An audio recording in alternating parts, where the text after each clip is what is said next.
యేసుక్రీస్తు నుండి పరలోకపు కృపయు సమాధానములు మీకు సమృద్ధిగా కలుగును గాక. ఆమేన్. దయచేసి చర్చి ఫుల్ అయింది. ఇక వచ్చే వాళ్ళు కంటే కూర్చోండి, పైకి రావద్దు. ఇక కంటే కూర్చుందాం. ప్రభునందు ప్రియ దేవుని బిడ్డలారా, ప్రియ దేవుని సంగమా, దేవాది దేవుని యొక్క ఆశీర్వాదకరమైన పరిశుద్ధ నామములో మనము మన యొక్క ఆశీర్వాదకరమైన ప్రభు దినము ఆదివారము ప్రభు యొక్క పాదాల సన్నిధికి మనమందరం చేరడానికి ప్రభు దేవుడు మనకిచ్చిన ఈ భాగ్యమును బట్టి ఆ దేవాది దేవునికి స్తుతులు చెల్లిస్తూ ఉంటున్నాను. ఆదివారం వచ్చిందంటే ఎక్కడికి వెళ్ళాలనుకుంటాం? దేవుని సన్నిధికి వెళ్ళాలి. దేవుని దగ్గర ఉన్న కృప పొందుకోవాలి. దేవుని దగ్గర ఉన్న ఆశీర్వాదాలు నా తండ్రి దగ్గర నేను తీసుకోవాలి అనేటువంటి ఆ ఆరాటము, ఆ ఉద్దేశము మనకు కలుగుతుంది. గత వారంలో తన తోటి సహోదరుని ఎలా ప్రేమించాలో నేర్చుకున్నాం. సహోదరుని ప్రేమించాలి, ఇంకెవరైనా ప్రేమించాలి అనుకున్నాం. ఏమండి చెప్తున్నాడే? శత్రువుని కూడా ప్రేమించాలి. వారికి భోజనం పెట్టమన్నాడు, వారి చేతనైనటువంటి సహాయము చేయమన్నాడు. ఈ రోజున మనం చదువుకునేటువంటి పాఠ్యాంశంలోకి వెళ్ళి లూకాసు వార్త 14వ అధ్యాయంలోనికి వెళ్తాం. లూకాసు వార్త 14వ అధ్యాయం 16వ వచనం నుండి 24వ వచనం వరకు ఈ రీతిగా రాయబడి ఉన్నది. ఆయన అతనితో ఇట్లనెను, ఒక మనుషుడు గొప్ప విందు చేయించి అనేకులను పిలిచెను. విందు కాలమందు అతడు, ఇప్పుడు సిద్ధమైనది రండి, ఇప్పుడు సిద్ధమైనది రండి. ఒక మనుషుడు గొప్ప విందు చేయించెను. మనుషుడు అంటే యజమానుడు. యజమానుడు ఒక విందు సిద్ధపరిచాడు. ఆ యజమానుడి యొక్క విందులో ఎవరుంటారు? పెళ్లి కుమారుడు ఉంటాడు, పెళ్లి కుమార్తె ఉంటుంది, పిలువబడినటువంటి బంధువులు, స్నేహితులు అనేకులు ఉంటారు. అంటే ఏంటంటే ఏంటంటే ఆ యజమానుడు పరలోకపు తండ్రి, ఆ పెళ్లి కుమారుడు మన ప్రభు అయినటువంటి యేసు. ఆ పిలువబడినటువంటి అనేకులు ఎవరంటే దేవుని సంఘము, దేవుని ప్రజలు. ఆ విందులోనికి ఇప్పుడు రండి అని పిలుస్తూ ఉన్నారు. ఇప్పుడు రండి, ఇక ఆలస్యం లేదు, ఇక మీరు ఏమాత్రము తడవ చేయవద్దు అని అంటున్నారు. అయితే దేవుని వాక్యం ఉంటుంది, కొరింథీయులకు రాసిన మొదటి పత్రిక 2వ అధ్యాయం 9-10 వచనాల్లో, 2వ పత్రిక కొరింథీయులకు రాసిన మొదటి పత్రిక 2వ అధ్యాయం 9-10 వచనాలు చూడండి. దేవుడు తన్ను ప్రేమించు వారి కొరకు ఏమి సిద్ధపరిచినో అవి కంటికి కనబడలేదు, చెవికి వినబడలేదు, మనుష్య హృదయానికి అవి గోచరము కాలేదు అని వాక్యంలో ఉన్న లేఖనాన్ని, అపోస్తలుడైన పౌలు యొక్క సందేశాన్ని ఇక్కడ మనం గమనిస్తాం. దేవుడు తన్ను ప్రేమించే వారి కొరకు ఆ విందు ఎవరి కొరకు సిద్ధపరచబడింది? తండ్రి యొక్క ప్రేమకు, తండ్రి యొక్క ఆదరణకు అర్హత కలిగిన వారి కొరకు ఆ విందును, ఆ సంతోషాన్ని యజమానుడు సిద్ధపరుస్తున్నారు. అయితే ఆ విందు ఎక్కడ జరిగేది? ఆ విందు జరిగే స్థలం ఎక్కడ? ఎక్కడండి? 23వ వచనం. ఇల్లు, ఆ విందు జరిగేది ఎక్కడండి? నా ఇల్లు నిండునట్లు. ఇప్పుడు విందు ఎక్కడ జరుగుతుంది? ఇంటిలో. ఎక్కడో వాటిని అంటారే ఏ హాల్లో? ఫంక్షన్ హాల్లో. ఎక్కడో ఆడిటోరియంలో కాదు, దేవుని యొక్క ఇంటిలోనే, దేవుని యొక్క సమక్షంలోనే ఆ విందు ఆ యజమానుడు సిద్ధపరిచాడు. అయితే ఆ విందు ఎలాంటి గొప్ప విందు చూద్దాం. ఇప్పుడు సహజంగా మనం కూడా భోజనానికి వెళ్ళేటప్పుడు వచ్చేవాళ్ళు అడుగుతాం, ఏమాయి ఏం పెట్టారు, ఏం వండారు, ఏమేమి వడ్డించారు అనగా అడుగుతాం. అప్పుడు పని చేశారు అమ్మాయి, గబగబ అయిపోతాయేమో అని అంటాం. అలాగే ఆ యజమానుడు సిద్ధపరిచిన ఆ విందు ఎంత అద్భుతమైందో యెషయా గ్రంథంలోకి వెళదాం. యెషయా గ్రంథము 25వ అధ్యాయం. యెషయా గ్రంథం 25వ అధ్యాయం 6-7 వచనాలు తీసుకుని చదవండి. యెషయా గ్రంథం 1 చదవండి. ఒకళ్ళు చదవండి. ఎస్, యెహోవా సమస్త జనుల నిమిత్తము క్రొవ్విన వాటితో విందు చేయించెను. మట్టి మీద ఉన్న ద్రాక్షారసముతో విందు చేయించెను. మూలుగులు గల క్రొవ్విన వాటితో విందు చేయించాడు. మట్టి మీద నిర్మలమైన ఎలాంటి విందండి? ఏంటి ఆశ్చర్యపోయినట్టు ఏ విందు? వెజిటేరియనా వెజిటేరియనా చెప్పండి. అన్నగారు జరిగింది. ఇప్పుడు మాకు ఏది ఇష్టం? పోషాడు పోషాడు పెట్టేసాను. పోషాడు అంటే మనిషికి ఎక్కువగా ఇష్టపడేది గబగబా ఆనందపడేది నాన్ వెజిటేరియన్ అంటే శ్రేష్టమైన దాన్ని దేవుడు ఆ యజమానుడు తన బిడ్డలైన మనుషులకు, తన సంఘానికి, తాను కోరుకున్న తన ప్రజలకు ఎటువంటి విధంటే శ్రేష్టమైన విందు దేవునికి స్తోత్రం. దేవుడిచ్చేది సామాన్యంగా వేయబడేది కాదు. దేవుడిచ్చేది ఏదో మామూలుగా సామాన్యమైనది కాదు. దేవుడు తన బిడ్డను సంతోషపరచగలగా, దేవుడు తన సంఘాన్ని ఆనందపరచగలగా శ్రేష్టమైన వాటిని దేవుడు తన బిడ్డలకు ఇస్తున్నాడు. దేవునికి స్తోత్రం. మూలుగుల వాటి ఇప్పుడే పెట్టాడు కాదు, తొందరగా ఇప్పుడు వదిలిపెడతాడు. పని చేయాలి, మనసంతా లాగుతూ ఉంటాడు.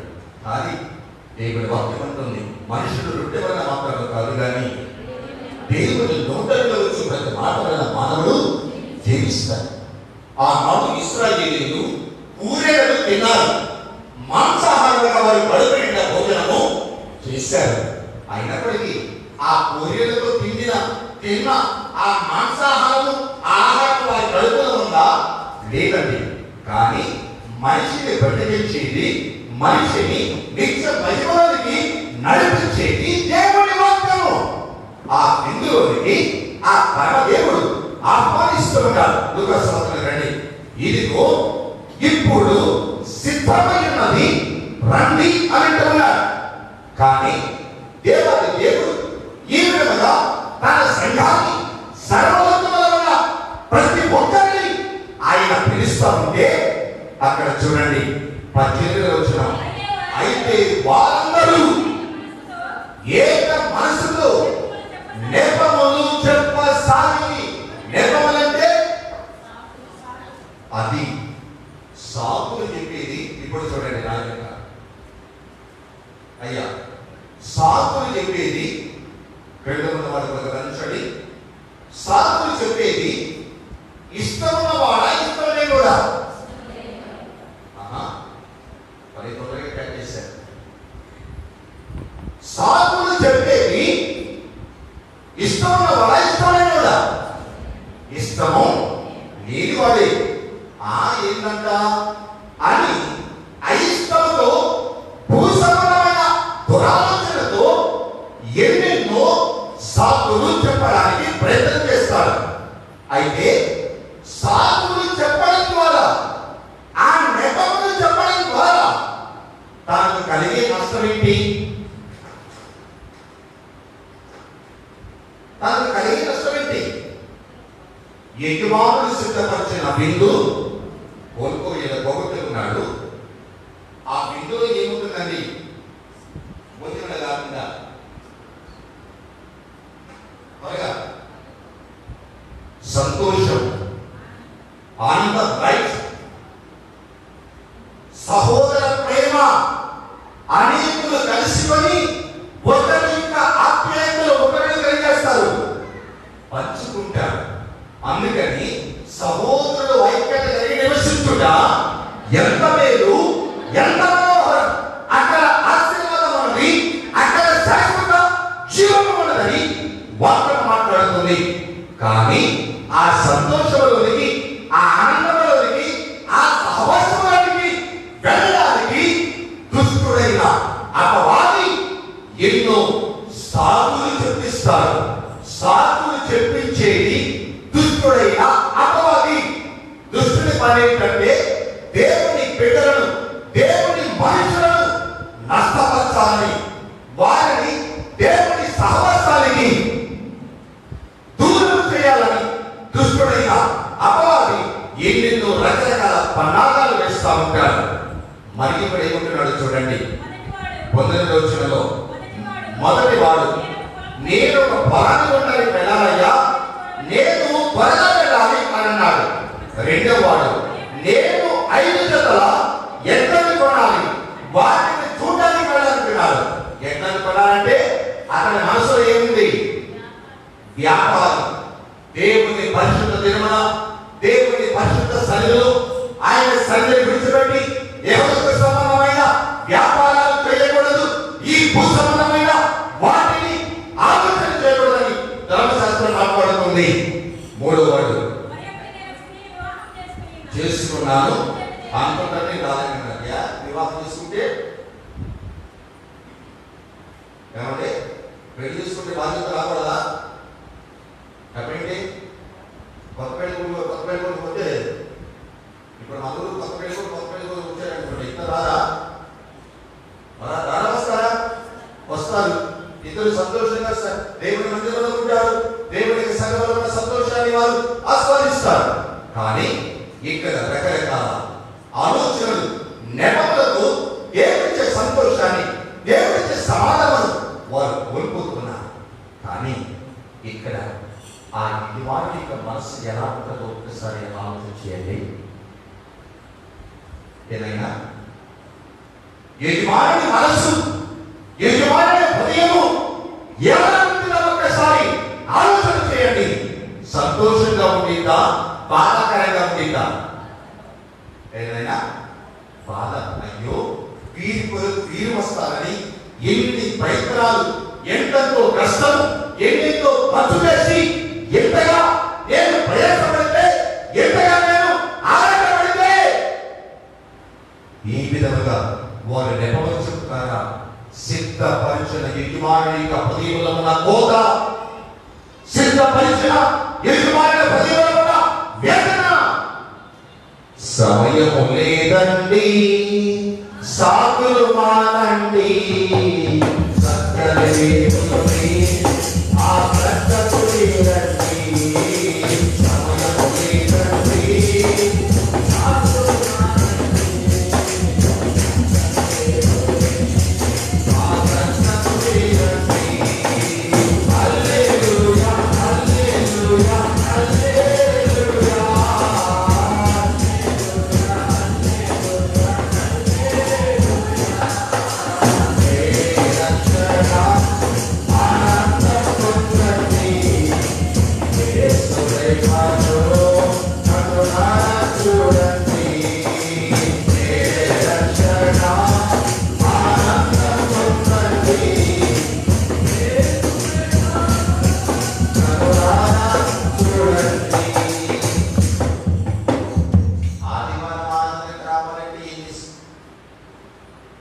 సాగులో ఇవాళ వీళ్ళు వస్తుంది, ఇవాళ చుట్టాలు వస్తారు, ఇవాళ రకరకాల డ్యాష్.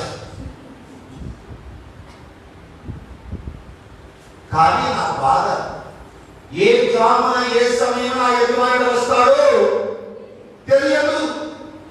ఏ సమయమున ఆ యజమానుడు ఈ లోకానికి రావస్తాడో ఎవరికి తెలియదు.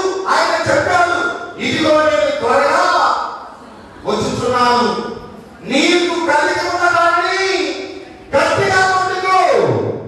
ఏ జామున వస్తాడు, ఏ సమయమున వస్తాడు ఎవరికి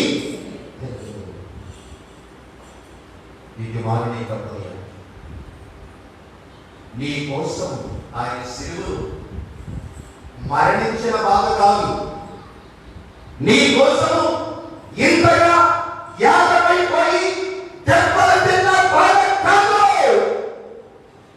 ఆయన బాధంతా, ఆయన హృదయంలో ఉన్న వేదన, ఆయన హృదయంలో ఉన్న భారమంతా సిద్ధపరిచిన విందులోనికి రాకపోతాడు.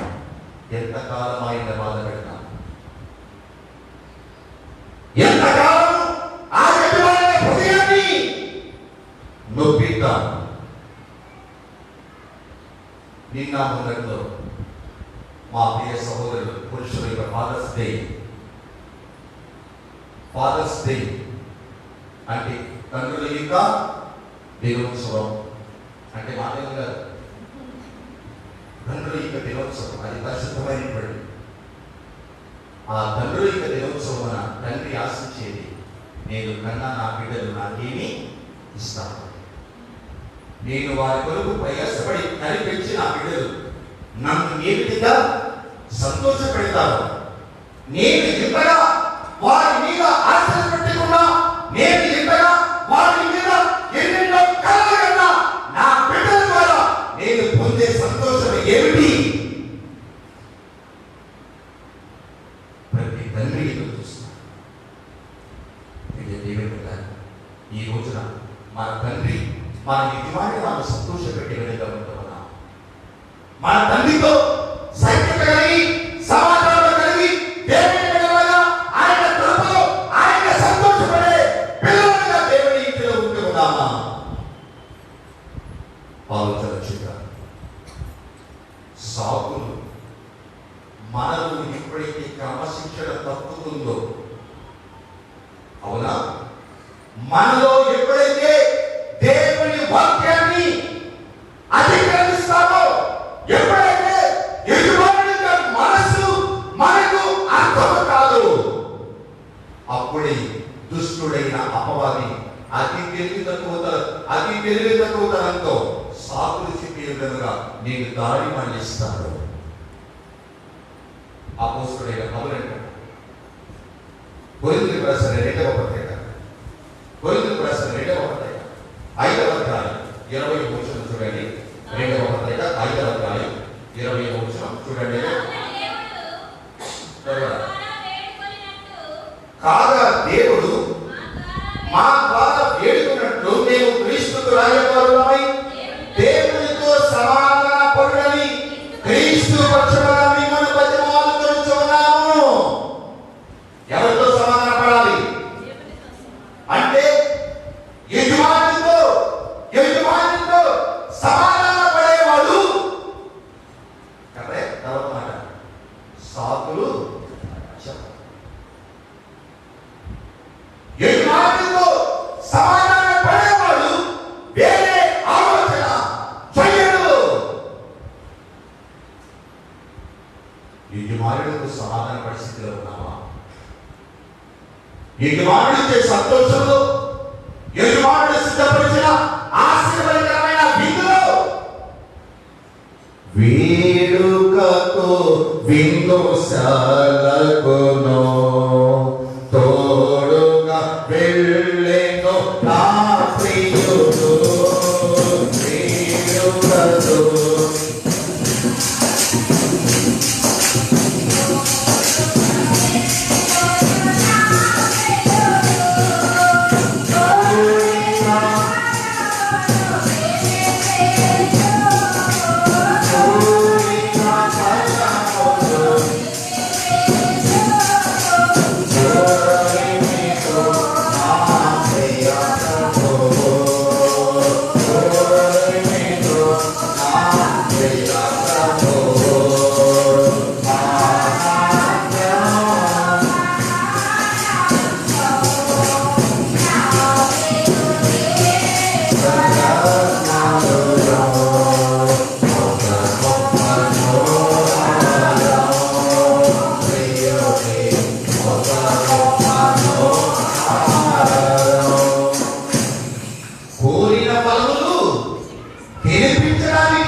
యజమానుడు సిద్ధపరిచిన విందులోనికి మనం ఏం చేయాలంటే సమాధానంతో ఆ యజమాని యుద్ధకు వెళ్ళాలి. కానీ ఆ పేజీ తిప్పండి. లూకాసు సువార్త 15వ అధ్యాయం 28వ వచనం 15వ అధ్యాయం 28వ వచనం చూడండి ఒకసారి. అయితే అతడు కోపపడి లోపలికి వెళ్ళనొల్లకపోయెను. కోపపడి లోపలికి వెళ్ళనొల్లకపోయెను. ఎవరినైనా ఎవరు పెద్దోడా చిన్నోడా? రైట్, పెద్దవాళ్ళు. లోపల విల్లు జరుగుతుంది, లోపల సంతోషం ఉన్నది, లోపల ఎంతో ఆనందం ఉన్నది. కానీ యజమానుడు సిద్ధపరిచిన, తండ్రి సిద్ధపరిచిన ఆ విందులోనికి వెళ్ళడానికి అతనికి మనస్సు లేదు. ప్రియ దేవుని బిడ్డలారా, ఆ తండ్రి మనస్సు ఎంత ఆయాసపడుతుందో, ఆ తండ్రి మనస్సు ఎంత దుఃఖకరముగా ఉంటుందో చూడండి. ఇదిగో కిందకి వస్తున్నాడు. అతని తండ్రి వెలుపలికి వచ్చి లోపలికి రమ్మని బతిమాలుకున్నాడు. అయ్యా, ఆ విందు నీకు కూడా సిద్ధపరచబడి ఉంది, ఆ సంతోషం నీకు కూడా ఏర్పరచబడి లోపలికి రమ్మని తండ్రి ప్రతిమలాడుతూ ఉన్నాడు. తండ్రి ఎంతగానో ప్రయాసపడుతున్నాడు. కానీ ఆ కుమారుడు తండ్రి హృదయాన్ని గుర్తించి, ఆ కుమారుడు తండ్రి మనసును ఆలోచన చేసి లోపలికి వెళదామనుకున్నాడా? ఏమండి, తన కడుపులో అంతా కక్కేస్తున్నాడు. చూడండి, ఇదిగో ఇన్ని ఏళ్ల నుండి నేను సేవిస్తున్నానే, నీ ఆత్మను నేను ఎన్నడూ మేరలేదే. ఆయనను నా స్నేహితులతో సంతోషపడినట్లు నీవు నా ఎన్నడను ఒక మేక పిల్లలైనను ఇయ్యలేదు. తండ్రి మీద అడుగుతున్నాడు. తండ్రి ప్రేమను అర్థం చేసుకునేటువంటి అభిప్రాయుడు ఇప్పుడు సిద్ధమై ఉన్నది. సిద్ధపరిచిన ఇందులోని వెళ్ళడానికి, సిద్ధపరిచిన ఆ సంతోషంలోని వెళ్ళడానికి అడుగుతున్నావా? ఆ ఇష్టంతో, అసమాధానంతో, నానా రకరకాల నేపాలు చెప్పుచు, సాకులు చెప్పుచు, తండ్రి యొక్క సంతోషంలో, తండ్రి యొక్క సహవాసంలో పాలుపంపులు పొందలేక దేవునికి నీవు దూరస్తులుగా ఉంటున్నావా? అందుకే తండ్రి అంటున్నాడు 14 రోజులు కానీ 22వ వచనం, అంతటా దాసుడు ప్రభువా నీవు ఆజ్ఞాపించినట్లు పైకెళ్దాం. అప్పుడు ఆ దాసుడు తిరిగి వచ్చి ఈ మాటలు తెలియచేయగా ఆ ఇంటి యజమానుడు కోపపడ్డాడు. ఎవరైనా కోపడ్డాడు? వచ్చిన లేదా రానుల లేదా? అది దాసుల మీద కాదు. నేను వాళ్ళ కోసం ఎంత ఖర్చు పెడితే, ఎంత ప్రయాసపడితే, ఎన్నెన్నో నేను ఊహించితే వాళ్ళు మాట్లాడితే రాదా, వాళ్ళ సన్నిధిలోకి రాదని యజమానుడి యొక్క మనస్సు ఆయాసపడింది. అప్పుడు చూడండి, మీరు త్వరగా వెళ్ళి పట్టణపు వీధుల్లోనికి, సందులోనికి వెళ్ళి పేదలను, అంగహీనులను, కుంటి వారిని ఇక్కడికి తోడుకి రమ్మని రాసినట్టు ఇప్పుడు ఇక్కడ ఏమర్థమవుతుంది? మొదటి వాళ్ళు కడపటి వాళ్ళు, కడపటి వాళ్ళు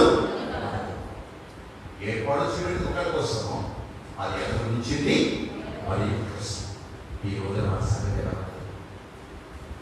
ఈ రోజున ఆ యజమానుడు పిలుస్తుంటే, ఆ యజమానుడు మన కొరకు ఎంత సిద్ధపరిస్తే, ఆ యజమానుడు ఎంతగా మనకు ఎన్నెన్నో ఆశీర్వాదాలు ఆ తీవ్రమైన ఇవ్వాలని ఆ కరుణతో చేయబడిగా ఆలోచన ఆ రీతిగా ఉంటే మనం ఏ రీతిగా ఉంటూ ఉన్నాం?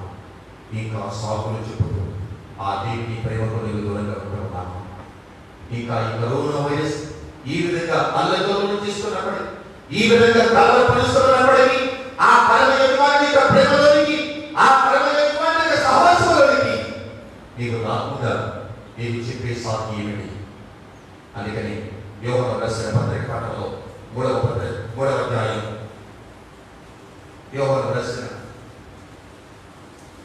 మొదటి పత్రిక 3వ అధ్యాయం 8వ వచనం నుండి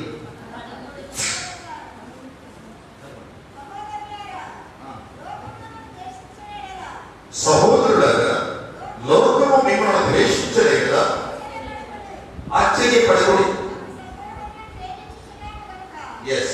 మనము సహోదరులను ప్రేమించుతున్నాము కనుక మరణములోనికి జీవములోనికి మనము దాటి ఉన్నామని ఎరుగుదము. ప్రేమ లేనివాడు మరణమందు నిలిచి ఉన్నాడు. తన సహోదరుని ద్వేషించువాడు నరకంలో వచ్చాం. ఇక్కడ వెళ్ళిన వారు కొంతమంది ఉన్నారు, సాకులు చెప్పిన వారు కొంతమంది ఉన్నారు. కానీ ఇక్కడ చెప్పినాడు యోహాను పత్రికలో, ప్రేమ లేనివాడు వాడు ఎలాంటి వాడంటే, ప్రేమ లేనివాడు 14 ప్రేమ లేనివాడు మరణమందు నిలిచి ఉన్నాడు. ఇది వారిని ప్రేమించలేదు, నా బంధువులు వస్తారే, నా స్నేహితులు వస్తారే, నాకు తెలిసిన వాళ్ళకి వస్తారే అనేటువంటి తోటి వారితో కలిసిపోయి, తోటి వారితో సంతోషంగా ఉండే, తోటి వారితో ఆనందపడే ఆలోచన వారికి ఏమాత్రము లేదు. ఈ రోజున ఈ ప్రేమ మనలో ఉంటే, ఈ రోజున ఈ ప్రేమ గల భావన మనకు కలిగి దేవుని బిడ్డలంగా దేవుని మార్గంలో మనం ముందుకు నడిస్తే, ఆ పరలోకపు దేవుని రాజ్యంలో, ఆ పరలోకపు దేవుని సహవాసంలో ఎంతగా మనం సంతోషంగా ఉంటామో, ఎంతగా మనం ఆనందంగా ఉంటామో ఆలోచన చేద్దాం. ప్రియ దేవుని బిడ్డలారా, నీ కోసం నా కోసం సిద్ధపరచడానికి, ఆ విధులోని వెళ్ళడానికి మనం ఏ గుంపులో ఉన్నాం? వెళ్ళే గుంపులో ఉన్నామా? ఒకవేళ సాకులు చెప్పి గుంపులో ఉన్నామా? ఈ సమయం ఏమి జరుగుతుందో ఎవరికి తెలియదు. ఏ జామున ఆ పరమ యజమానుడు రాబోతున్నాడో ఎవరికి తెలియదు. సిద్ధపరిచిన విందులోనికి వెళదాం, సిద్ధపరిచిన ఆ కృప దగ్గరికి వెళదాం, సిద్ధపరిచిన ఆ సంతోషాలను కూడా పొందడానికి మనం ప్రయత్నం చేద్దాం. కాబట్టి ఇప్పుడు సిద్ధమైనది అన్ని అని దేవుడు తెలుసుకున్నాడు. తెలిసినటువంటి ఆ యజమానుని మనం మాట్లాడాలి వింటే, వీటి కుమారుడు అయినటువంటి యేసయ్య సరసరమని ఉంటాం. యేసయ్యతో కలిసి ఆయన అంటున్నాడు, నాతో కూడా కలిసి మీరును, మీతో కూడా కలిసి నేనును ఏం చేస్తామంట? భోజనము చేస్తామంట. వీటి కుమారులతో కలిసి భోజనము చేసి ఆ కృప ఈ విధంగా కనబడుతుంది. లోక సంబంధమైన తాత్కాలికమైనవి, లోక సంబంధమైన ఈ లోకంలో పరలోకానికి వెళ్ళడానికి ఉపయోగమైనవి ఈ విధంగా కనబడుతున్నాయి. మనం వీటికి మనం ప్రయారిటీ ఇస్తూ ఉన్నాం, వీటికి మనం ప్రాధాన్యత ఇస్తున్నాం. ఆలోచన చేద్దాం.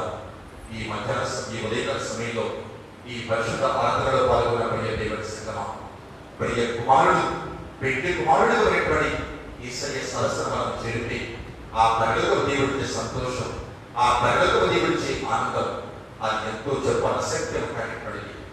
ఈ ఉదయకాల సమయంలో నీవు ఏ గుంపులో ఉన్నావు ఆలోచన చేసుకుందాం. దేవుడి కృపను మనం కాపాడుకుని కృప కలిగినటువంటి యేసయ్య దేవుడి సిద్ధపరచబడి ఆ విందులో పాల్గొందాం. ఇక్కడ విడువబడింది 7 ఏళ్ల శ్రమలు, అక్కడ ఎత్తబడితే 7 ఏళ్ల విందు ఉంటుంది. అక్కడ గొప్ప ఏర్పాట్లు జరుగుతున్నాయి.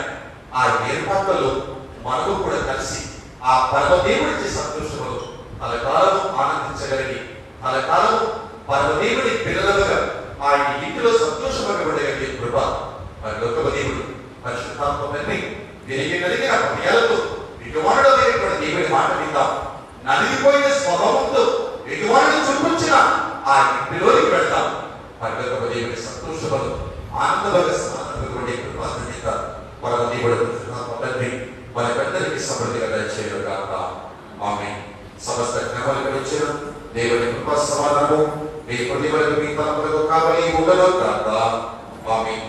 దేవా నాయందు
నాను దృఢపరచుము.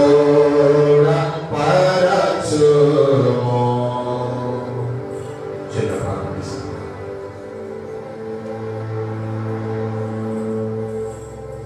పరిశుద్ధమైన మా తండ్రి, మా ప్రియ యజమానుడైన మా యేసయ్య, నీ కృపను మాకివ్వాలని, నీ సంతోషము మాకివ్వాలని ఎంతో శ్రేష్టమైన బిందు, ఎంతో శ్రేష్టమైన ఆశీర్వాదం మా కొరకు సిద్ధపరిచిన యజమానుడా, నీ కుమారుడు యేసుక్రీస్తు వారి యొక్క సరసన మేము చేరి ఆ సంతోషములో మేమందరం ఉండాలని మా గురించి ఇంత ఆలోచన కలిగి ఉన్న మా ప్రభువాన్ని నీ స్తోత్రాలు.